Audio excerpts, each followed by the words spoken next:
welcome to our fourth video from Marcus Kids Days this summer. I'm McKenna from Artists Working in Education.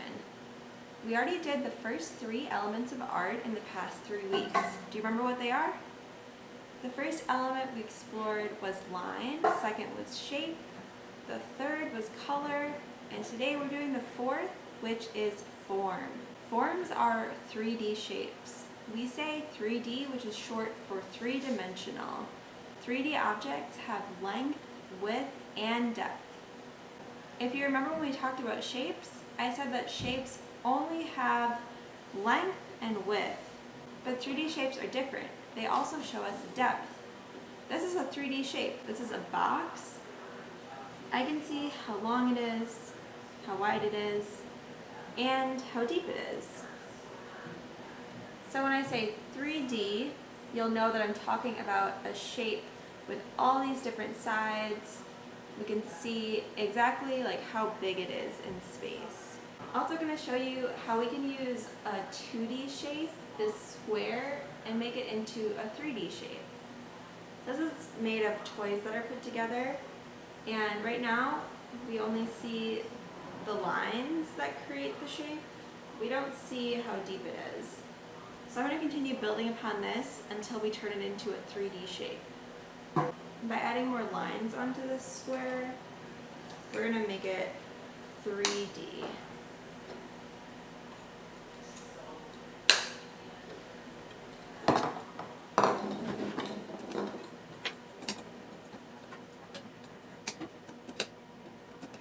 So we added more sides onto the shape.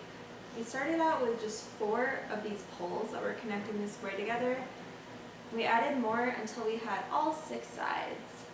Do you know what a 3D version of a square is called? It's called a cube. And you've probably interacted with cubes a lot. A cardboard box is the shape of a cube. Dice are the shape of cubes. We see cubes a lot in everyday life, and they're used to build different things. We are going to look at an artist named Akash Nihalani. He uses geometric forms in his art, and he creates optical illusions. An optical illusion is something that tricks our eyes. The word optical means eyes, and the word illusion means that we're looking at something that might not really be there. His pieces are meant to engage the public by creating environments that can be physically entered and explored from different angles. The most common way that we show form in art is with sculpture. We are going to make a sculpture out of a material that is flat, which is paper. I'm going to show you how paper can express line, shape, and form. So we're kind of going back to ideas that we learned in the first 2 weeks of these projects. So if I hold the paper flat like this, you can see the line. It goes across it. And then if I bend it upwards, it's a shape. We've got a rectangle shape. And then this shape can be transformed into form as well. So you can make a circular form. And we can also make different sculptural forms by bending our paper. So I can go from a circle to a spiral. It looks different from a lot of different angles. And we can also bend our paper. So if you are interested in getting into some sculpting and you want to try different types of sculpture, paper is a good way to start because a lot of people have paper at home, and if you do make a mistake, sometimes you can rebend it and just keep using the same paper to make different forms. So here I made a triangle out of the paper too to show that we can make curved lines, like we can make circles or spirals, but we can also use straight lines to make forms that way as well. So here's a spiral, and then here's a triangle. Have you ever seen a paper chain before? We are going to make paper chains and hang them from either a clothes hanger or another kind of long object. So you can also use a sturdy stick that you found outside for this project. To make a paper chain, we have to start by cutting paper into long strips. The strips will determine how thick or thin your sections are. Don't make them too thin because paper can rip easily. I'm going to make mine about 2 inches thick. Once you have cut out your strips of paper, you can fold them into a circle and then secure them into that shape with glue or tape. If you are going to use glue, I would recommend a liquid glue. Like this Elmer's Extreme Glue is good to secure projects in place because it's really strong. You can also use tape, and tape is going to help you have your form right away because you don't have to wait for it to dry. So if you are using glue, you want to put on a little dot of glue and then hold it there with your fingers while it dries. But if I'm going to use tape, this took me less than a minute just to cut out the circle and then tape it together. I'm going to keep cutting out all the strips of paper and then I'll show you what to do next.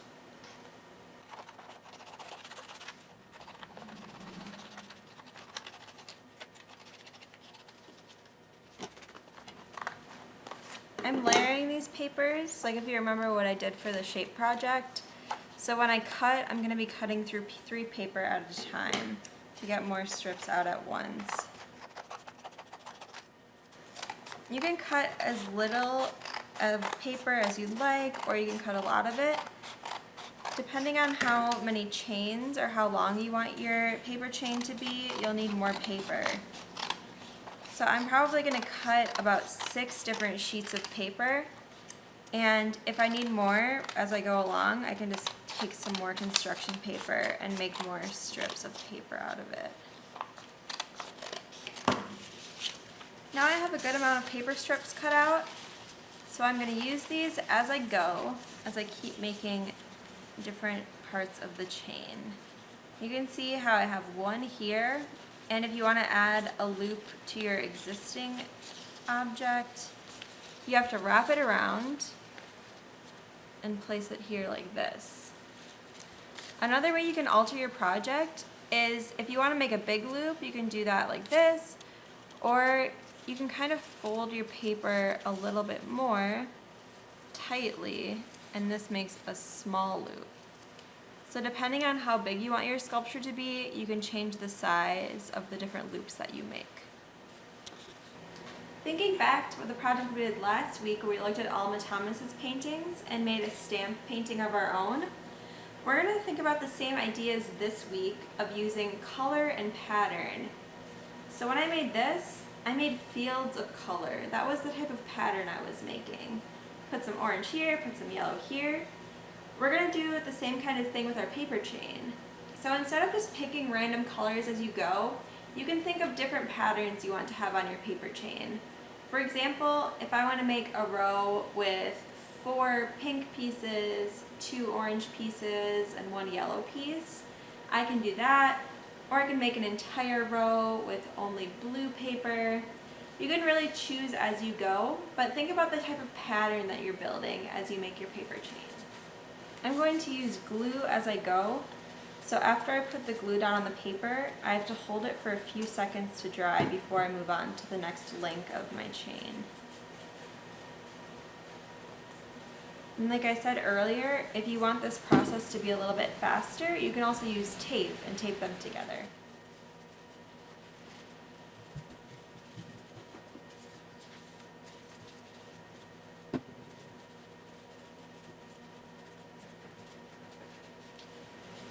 If you're working with someone else, you can also make your paper chains together. You could assign roles and say, I'm going to make the pink chain and you can make a blue chain, and then we're going to put them together when we're done. This can speed up the process, and it's a fun activity to do with others. So I have 4 links here with pink paper. I'm going to switch it up and do some links of yellow paper now. So I'm just going to loop this through and keep on gluing as I go. Now I'm going to switch to orange paper. And this is getting pretty long here, so I think when I make this orange loop, that's when I'm going to hook it up to my hanger.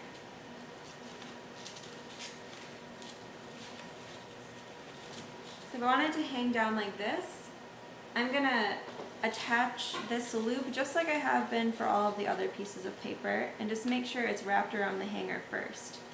So here's the first chain that I built. I used 4 pink pieces, 2 yellow pieces, and 1 orange piece. And now I can see how much space it took up on the hanger. So if I want to make several other chains like it, I know that the length that I have now is 7 pieces long. And I can see how wide this is, how many I might be able to fit as I continue making my sculpture.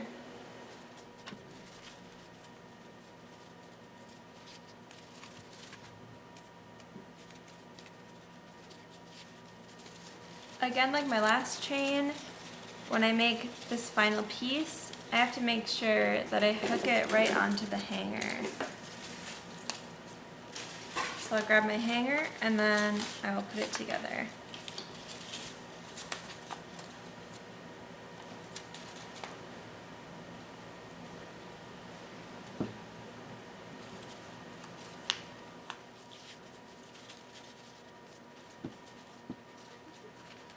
Pattern I'm doing. I'm changing up the chain a little bit every single time. I started with 4 pink, 3 pink, and then 2 pink. So I kind of want it to look like the colors are changing with every link.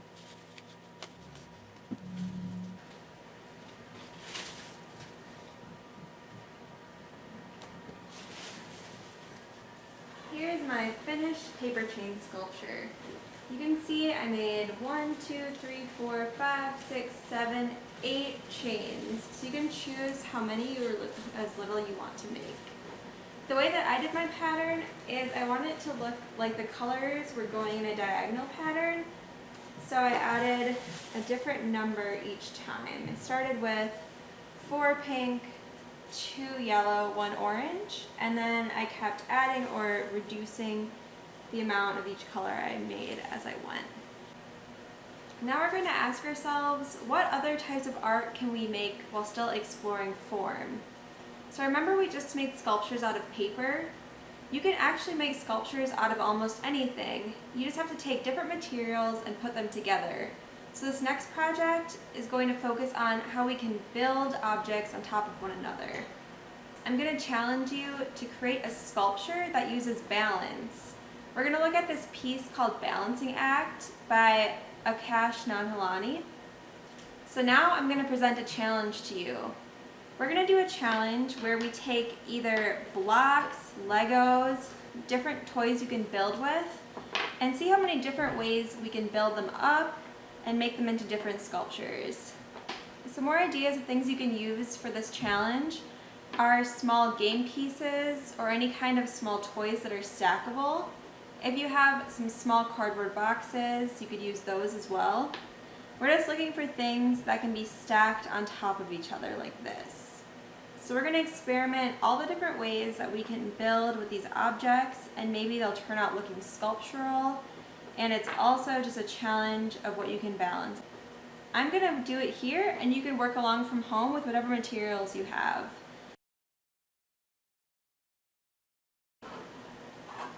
So sometimes sculptures are held together by things like glue and tape, and other times they need to be balanced.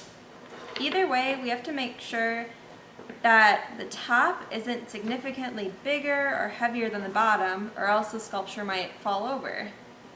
So first, I'm going to practice stacking with these shapes and just see how tall I can make it. You can tell maybe on the camera that it gets more wobbly the higher that it goes. So we'll keep that in mind when we're building sculptures. If they are going from the ground up, the taller they get, the more likely they are to be unbalanced or start to tip over a little bit. So that's a sculpture that is just straight up. It's only 1 block wide. So as you're following along at home, you can also try to make a tall sculpture, and we're going to move on to make one that has a bigger base.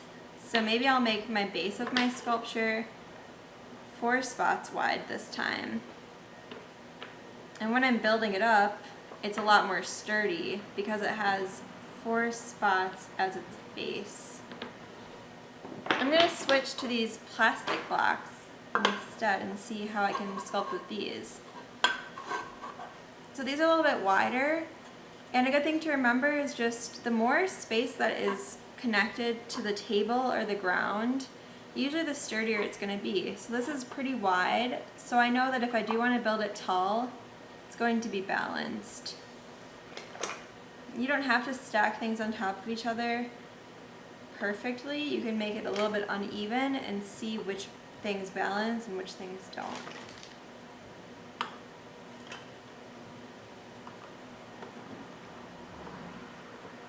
So you can see this sculpture balances pretty well because it has this big base that's touching the table. I made it tall and I used different sizes of blocks, but they're all still balancing on top of one another. We're going to keep these things in mind when we build our next project with our recyclable objects. If you'd like to explore form through drawing, you can also build a sculpture with your toys and sketch it afterwards. So I'll show you how I do that. Okay. I'm starting with my shape on the bottom, which is a rectangle, and I can see that the shape above it is a square. And then I have two rectangles on top of the square.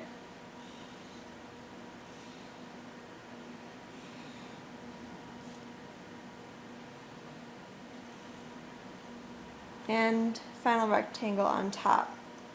For those of you who do want more of a challenge and you want to make your forms look like they are three-dimensional in space, you can practice drawing cubes.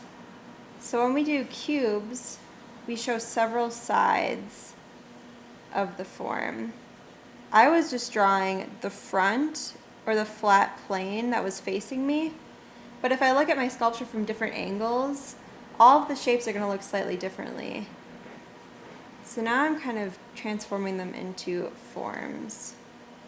Artists also use shadows to show forms, to show which side is being hit the most by light and which side isn't getting as much light. So if I was going to add shadows to this, I would add shadows on the parts that aren't getting as much light.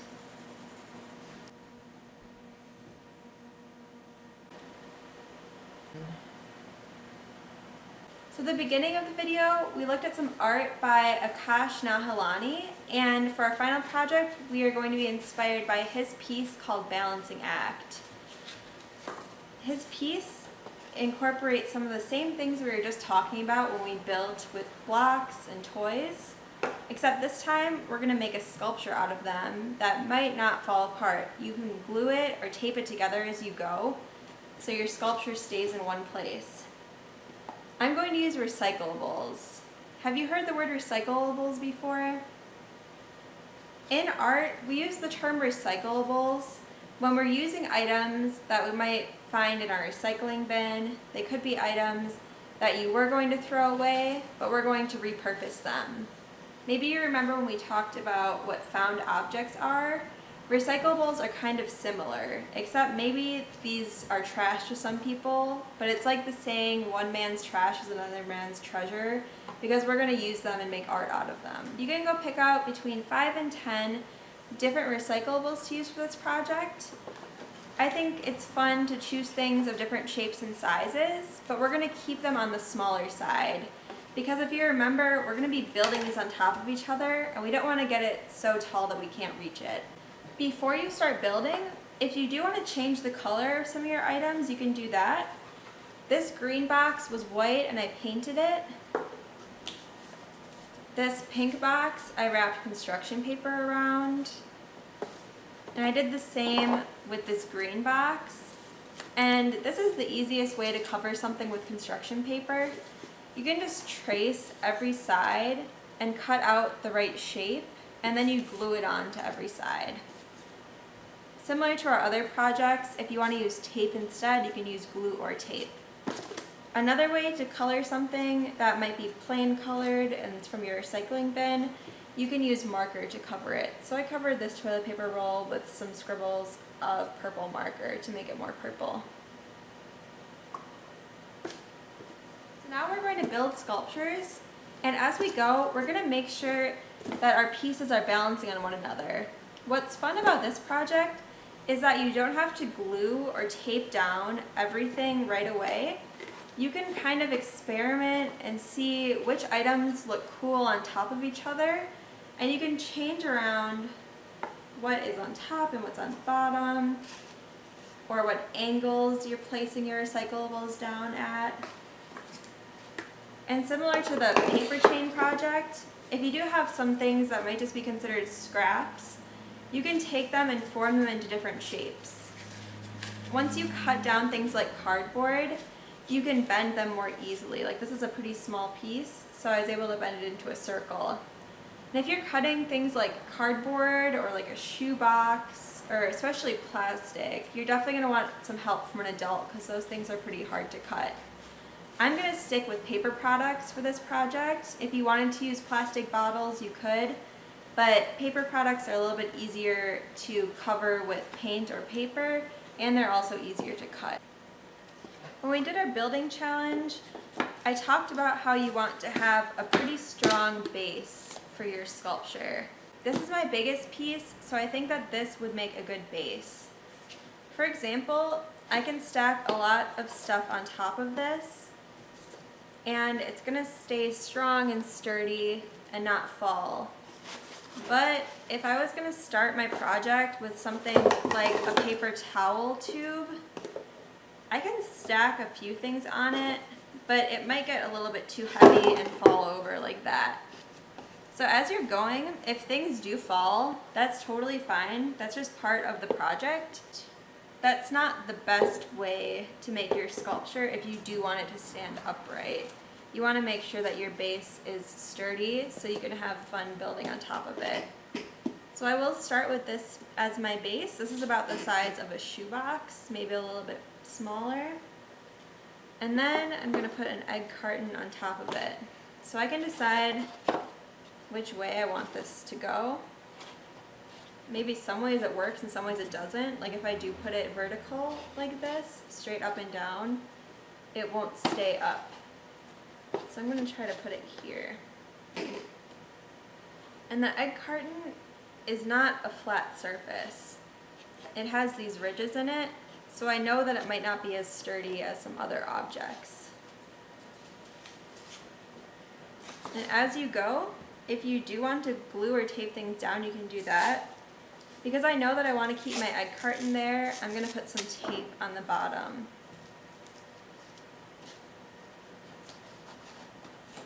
But you can also wait until the end to tape down everything. So now on top of my egg carton, I'm going to put a piece of cardboard. And I'm going to tape this together to make sure that it stays in that circle shape.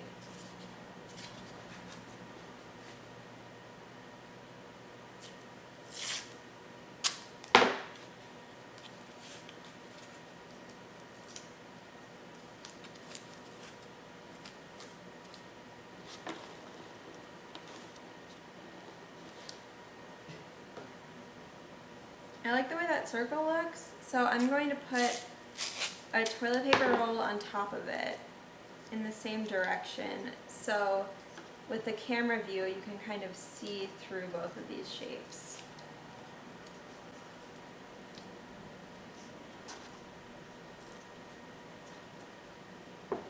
Can you see me through the tunnel here? Yeah. As you're making your sculpture, you can see how you can play with it, and maybe you can show different people in your house and maybe see like what they think when they see it, if they want to engage with it. If you have boxes that are flattened like this, you can bend them back to the shape that they were, and you can also cut them if you want them to be smaller sizes or a slightly different shape. So I'm going to cut this one down.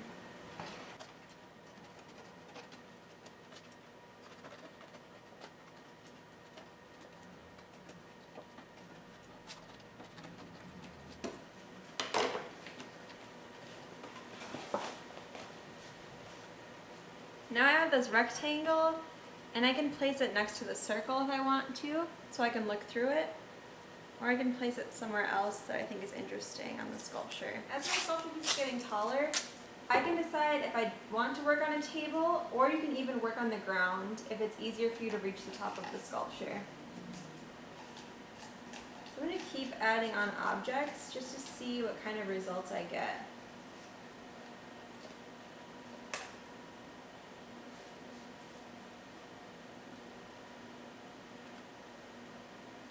In this example, I like how it looks to have this paper towel roll with the pink box on top of it, but it is a little bit wobbly. And in situations like this, if you like the way something looks, you can just add some tape to it, or glue if you're fine with holding it down for a while until it dries.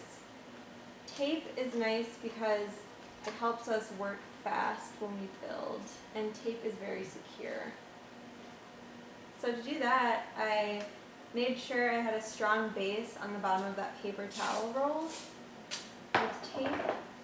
And now I'm going to add tape to the top of it to see if my pink box will balance.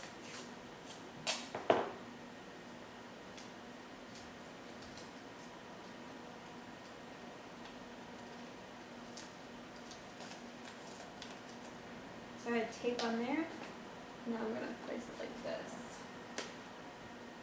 And yeah, it does balance. It's tipping a little bit. So as you build a lot on your sculpture, you might want to go back and say, oh, this area is like a little bit wobbly. It might fall, so you can add more tape onto it. And one of the cool things about sculptures we talked about is how they look different from different angles. So I'm going to turn this around, and you can see how it looks from each angle. And you can see it does wobble a little bit, which is okay.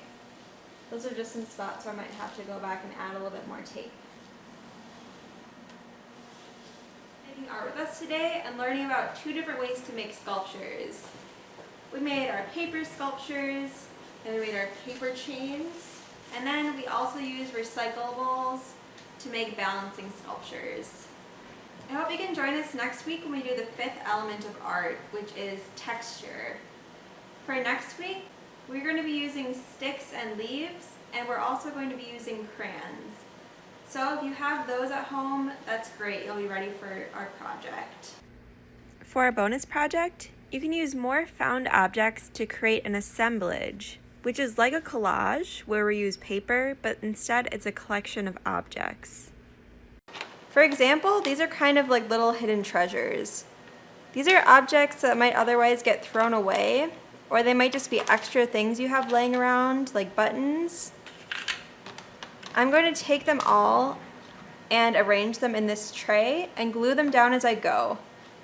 You can focus on which things look neat next to each other, and you can just keep changing up the direction or the angle of the objects until it looks the way you want it to. So we're going to be inspired by the artist Louise Nevelson. And hers are all monochromatic, which means they're all the same color. So either before you start putting your objects together, you can paint them all the same color, or when you're done, you can do it at the end. I'm going to arrange them, then I'm going to glue them down, and then I'm going to paint them. I've glued down all my objects, and now I'm going to paint it.